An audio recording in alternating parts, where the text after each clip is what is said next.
जोङो धेमाजि आन्चलिकआ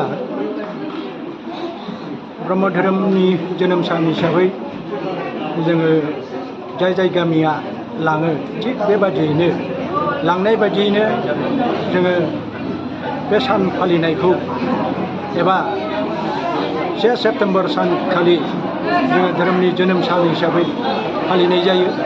दा दिनै बे दिफा ननारि गामिनि रायजो राजाफ्रा बे 1 सेप्तेम्बर सान फालिनायखौ बिथांमोनहा लाबोनानै जोंनि धेमाजि आन्चलिकनि गंफ्रोमबो गामिनि आइ बाबामोनखौ लेंहरनानै दिनै बे 1 सेप्तेम्बर सानखौ फालिनाय जाबाय।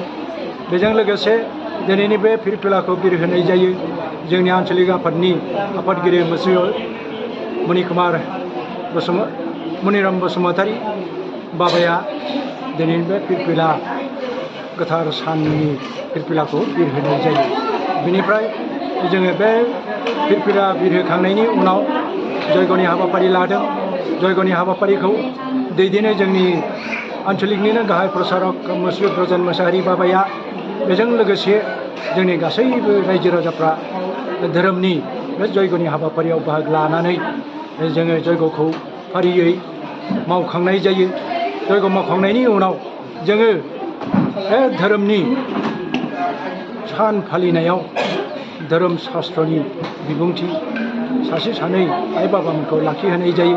बेजों लोगोसे जोङो दिनै बे 1 सेप्तेम्बर सान फालिनायावनो लोगोसे जोङो पन्चायतनि बिसायख'थि गेलेनायाव माखासे जोंनि धोरोमनि आइ बाबामोनहा देरहानाय आइ बाबामोननो जोङो दिनै मान बावनाय जादों।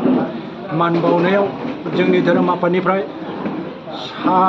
साब्रैसो दङ बे आइ बाबामोननो लोगोसे जोंनि बोराय बुरि गेदेमा सुबुंफोरनो लोगोसे जों मान बावफानाय जादों। आरोबाव जोङो बे आफादाव थानाय माखासे गेदेमा सुबुंफोरनोबो मान बावफानाय जादों।